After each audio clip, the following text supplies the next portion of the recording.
fill in and as the chair. So the first order of the agenda is approval of the agenda. Anything to add to the agenda? Caroline, you just sent out something just recently, That's and I correct. hope everyone's got that. We need a mover and seconder for the approval of the agenda then, please. I'll move. Tom Marks.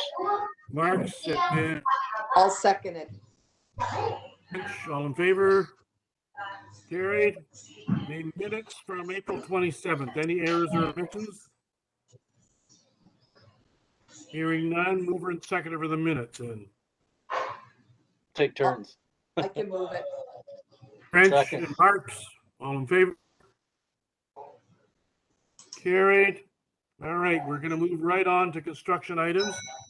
I know, David, this is your last meeting, so are you still going to introduce this, or are you going to pass it on to Stefan? If Stephen's prepared to present, I'll let him present. If not, I'll happily present. Okay. Stephen. Thanks, David. Sure. I guess basically we're going to discuss the pricing for the building shift, PC number 6. We've received pricing in. We've had review with the consultants, and I guess basically we are where we are with our pricing for that proposed change. I don't know, David, is there anything else to be added? Maybe just a very brief background. Why did the building shift? It's pretty firmly planted in the ground. The existing building we modeled in 3 dimensions based on the 1976 issued for bid documents. And there was survey information that we received from the county that was used as reference information, but that survey information was, relatively speaking, not accurate in the sense that the north and south wings weren't even shown as parallel. So we couldn't depend on the OLS surveys that provided location of the building. So we ended up with a reality of the one wing, north and south, having a relative difference of about 0.5 meter. And that's why we had to shift the addition at the most logical point, which doesn't affect the functions. You won't even know the difference. Actually, it's functionally a slight improvement in the north-south corridor of the main addition, because what once was a duct chase is now pulled out of the line of sight. So the care center in the north wing actually has a better view southbound towards the program activity room. So that's the high level overview of why it was that we thought the building was where it was, but ended up being different. There's also a slight shift in the elevator area on the receiving addition, and that also has to do with geometry of the building relative to issued for construction or issued for bid documents in 1976 versus what was actually constructed. Are there any questions on that? And Mr. Chair, if I can add in, we reviewed this at the last committee meeting. At that time, we had an estimate of what the cost of this change would be.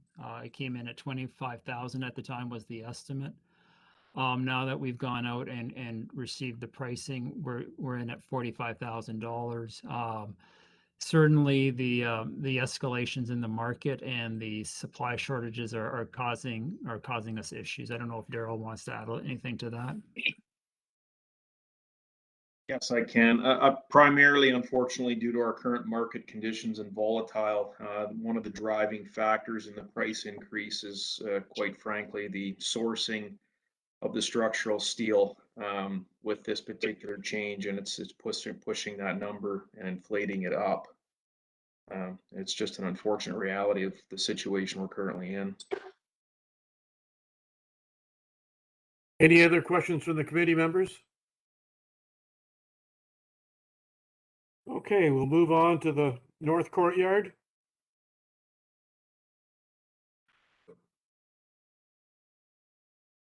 Stephen, are you doing that? You're on mute, Stephen. Sorry. Actually, if Alan would mind speaking on it, he's probably been in more of the discussions regarding that change than I was. But, Okay, Alan, it's your vote. When we were, or when D Grant started to do the excavation for the center core addition, looking at um, the side slopes of excavations, that we were encroaching into the secure courtyard a little further than we had thought, just because of the depth of the excavation. We laid it out and we met with Terrace Lodge team, and there was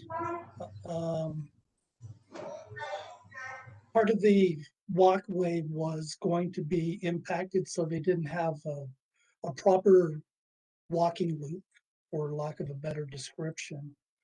So we touched base with D Grant and came up with a solution that we could add a small loop of concrete walkway that would give the residents the ability to walk in a loop. And that's kind of the basis of where we ended up. So the work has been done, and we have the construction fence moved away from, it's still in the secure courtyard, but it provides the residents more space to enjoy the outside. Okay, thank you, Alan. Questions for Alan on the loop? Seeing none, let's move on to the safety funding and potential floor plan revisions. That'll be myself, Mr. Chair. Thank you. So each long-term care home received some funding for medication safety, and that comes out of the public inquiry with the Elizabeth Wetlaw for the commissioner's report. So it took a couple of years anyway for that funding to come our way. So the goal is really to improve medication safety within long-term care homes, and to one of those ways is through technology. Basically, the ministry has given us 5 choices, and so one of those choices that we could land on is automated dispensing cabinets for each of the medication rooms. The first step that we have to do is a medication safety self-assessment, and we do that through the Institute of Safe Medication Practice. So the entire members of each of the long-term care home nursing department will do that with the pharmacy and with the Institute for Safe Medication Practice. Once that assessment's done, we'll be able to determine what the needs are for each long-term care home. There is a chance that automated dispensing cabinets will be one of those items that we look at. So I had some initial conversation with Victoria just to look at what are the size of our medication rooms. Will they accommodate these types of dispensing cabinets? At first glance, it looks like that very likely they will, but I wanted to table this today just to make this committee aware that there's a possibility that we may need to look at some adjustments once we do those assessments and work through that process. We are scheduled for Terrace Lodge to do that assessment at the end of this month, but it will take some time to work through that with pharmacy, and we'll get back to this table if there's a need to look at the bedroom size or layout in any way, shape, or form as soon as possible. I just wanted to bring that to the table. Okay, thanks, Michelle. Well, we'll hear that at the next meeting on an update on the medical safety funding. Thank you. Questions for Michelle on the funding? And was there Yes, potential Mr. floor plan Chair. revision? Sorry, Mr. Chair, I just wanted to ask a question if I might. Go ahead. Michelle, if I'm not mistaken, did you just mention that there are 5 options that the provincial government are saying that are appropriate? So Yes. we're talking about this one particular item. Are we going to be apprised of the other 4 options? at the next meeting, or how are we gonna, so that we can make a good informed decision? So actually, once we do our assessment, that will guide the pathway of the options that we need to look at for each long-term care home may need to look at different outcomes or usage for the funding. So the one that I tabled here today is the only one that would impact the floor plans for the redevelopment project. Okay, and that answers my question. Thank you so much, Michelle. You're welcome. Michelle, this funding is for all 3 homes, I would gather then, is it? Correct. Okay. Any other questions for Michelle? Okay, let's move on to the floor plan revisions. Are you doing that as well? Construction schedule? Is that what you're referring Well, I to? just see on 5.3, the in potential floor plan revision. That was the presentation Michelle just did. Okay, so that comes back to the meds and how they're going to distribute it. All right, let's go on to 6.0, review of current construction schedule. Stefan or David, whoever wants to jump in. Daryl, did you want to lead that one? Sure, I can lead that one. So just a quick overview, where we stand currently right now, and in some retrospects for concrete footings, we're slightly ahead.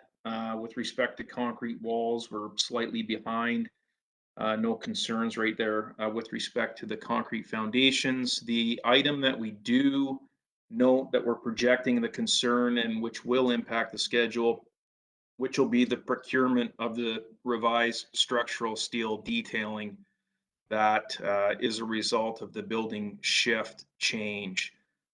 So the unfortunate side is there'll be a bit of a lag between concrete foundations and when structural steel arrives. So as it stands right now, we're projecting that the structural steel will not arrive to site until early August of this year. The unfortunate thing, which that means if that does transpire into that case, originally we were slated to turn over phase 1 in late July of 2022, and high level that would mean that the turnover of phase 1 would then shift until early August of 2022. And that's basically the high level approach. And if there's any questions of that, I can get into further particulars if you'd like. Any questions for Alan? Daryl, a question, please. Yes. When we first chatted about this or not first, but when we met about this 3 weeks ago, you had mentioned that you were looking at altering other trade schedules to mitigate the schedule impact on this. Have you been able to pursue that, or are there any options available? There are a couple of options available. One thing that we did want to entertain was a firm commitment that we would get the steel in August or early August. And at that point in time, when we get that back from JCT, based on the approval for PC6 via signed change order, then we would look to implement or advance some of the underground mechanical work to try and mitigate against that. So the current schedule does not identify that process. And certainly on the next update, if that's something that we're able to do, then we will update that and try and reduce the timeline as best as possible.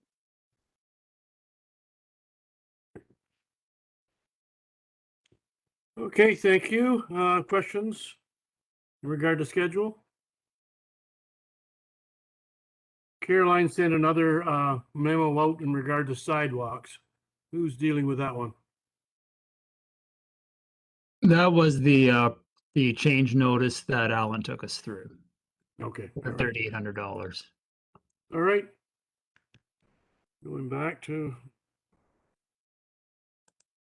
schedule. And 7.0 other business.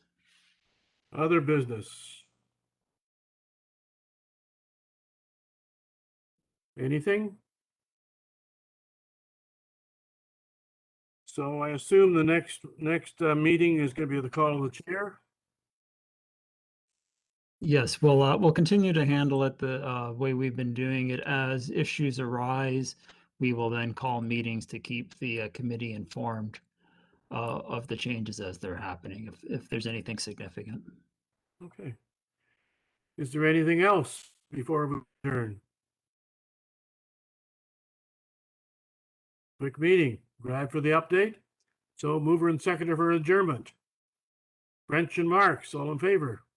Carried. Thank you all for attending, folks. Thank Take you. care. Thank you. Yep. Best wishes, David. Yes. Take care, Dave.